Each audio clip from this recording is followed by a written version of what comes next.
Thank you for hearing my submission. My name is Kevin. I am a member of Active Watchful Waiting. I'm also a transsexual, which means that in 2001, I'm a biological female who in 2001 started taking a course of testosterone, and I lived my life as as a man. I have many concerns about self-identification legislation. Many concerns about it, but the primary one is that it is legislating anti-reality into law.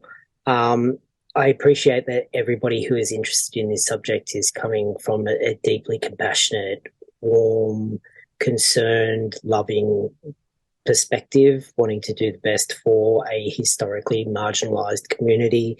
But I believe that by passing this legislation, what we'll actually be doing is opening a Pandora's box that will be difficult to close. And I think ultimately it will end up hurting women, children, trans kids, and the LGBTQIA plus community in general. I changed my birth certificate in 2002, having met all the criteria. I'd been on testosterone for a set period of time and had two irreversible procedures, testosterone being one of them. Um, to be honest, I was always kind of a little bit it was a blessing, but I have always been a little bit iffy about the legality of changing identification over. I'm biologically female. That will never change. That I'm female is written into every part of my DNA. But at the same time, I present as a man. So, I'm deeply thankful for the ability that the government has granted me the ability to live a private life where I present the way that I do and don't have day to day difficulty. Um, F is no longer obviously an accurate representation of who I am. But I also think that the M is misleading in a number of ways. So yeah, I've always kind of had mixed feelings about it. I'm, eternally grateful for the ability to live my life the way I do. I'm very, very thankful.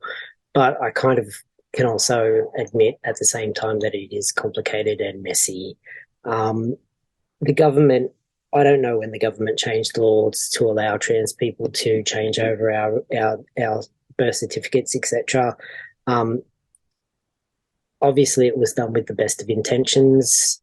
In a previous submission that I saw, someone was talking about the Kevin case where a transsexual man, so a biological female, got married to another biological female because they had changed the birth certificate over. I was actually friends with the couple in question at the time. I saw that up close and personal, and it was obvious from the government tried to prevent that marriage from being legal, and I kind of recognised at the time it was because the government didn't really foresee a future where trans people would legally get married when they decided to let people change over their birth certificate. So I don't think that was really a dire situation, at the time or historically, but it's obviously a case of unintended consequences. These things always happen. And it makes me wonder what kind of unintended consequences will result from this. 5 minutes scrolling on Tumblr or TikTok, you know, I think it would be deeply concerning for anybody when they see what's on social media and what kids are saying to each other versus, in relation to how the potentiality for this law to be, just misused. What I'm concerned about is that there is a material reality that in the world that we live in.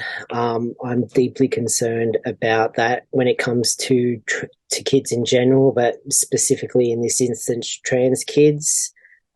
We can't change our biological sex. We can undergo a series of surgeries and hormonal processes that allow us to live in our social sex, like to change our social sex, and live opposite to our biology. But we can't change our biological sex. Like, I still haven't had a hysterectomy.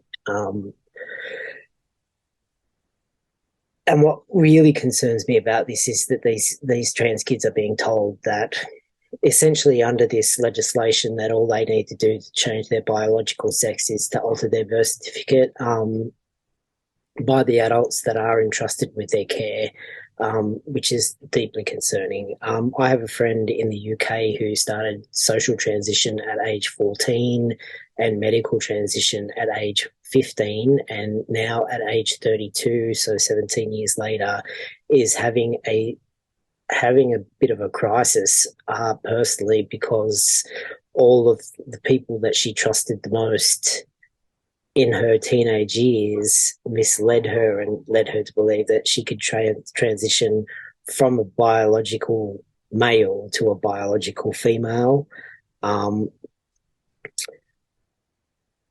I think that this is going to become a situation that is, I think that the number of these kids is going to rise significantly. The kids that are having, like desisters or regretters or even detransitioners, the number of those kids is growing exponentially.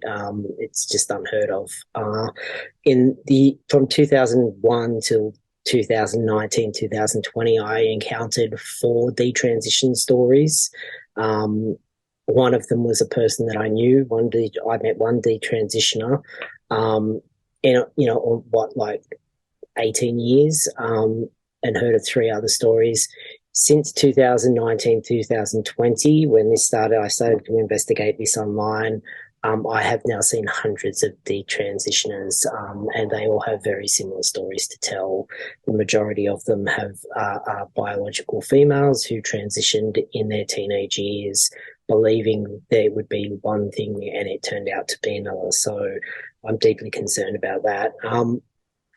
I think it's counterintuitive in some ways, but I think the most compassionate thing that we can do in this situation is to legislate reality, and then help people to live the lives that they want inside of that reality, rather than letting people's desires, we're being so kind, we're letting people's desires get away from them. The way things stand at the moment, if this law passes, women will lose access even more than they already have to single-sex spaces like prisons, etc. We're seeing all sorts of complications arise globally from that. I think trans kids are not being prepared for their future lives, where, like, living as a trans person, a trans adult, is a delicate balance of living, knowing and living in reality and managing dysphoria. So I don't think that children are being prepared for their adult lives by pretending that, this is something that it isn't.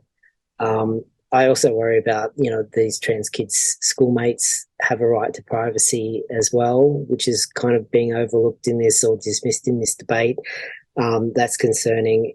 But I think ultimately the thing that will result most from passing this legislation is a massive backlash, and we're already starting to see it on social media. There's starting to be a massive backlash against the LGBTQIA plus community in general, and not because Australia is especially transphobic or homophobic. We're the land of Mardi Gras and Priscilla, Queen of the Desert. Like, I don't believe that the average Australian is, especially trans or homophobic. Like, I've not found that to be the case in 30 years of, my adult life.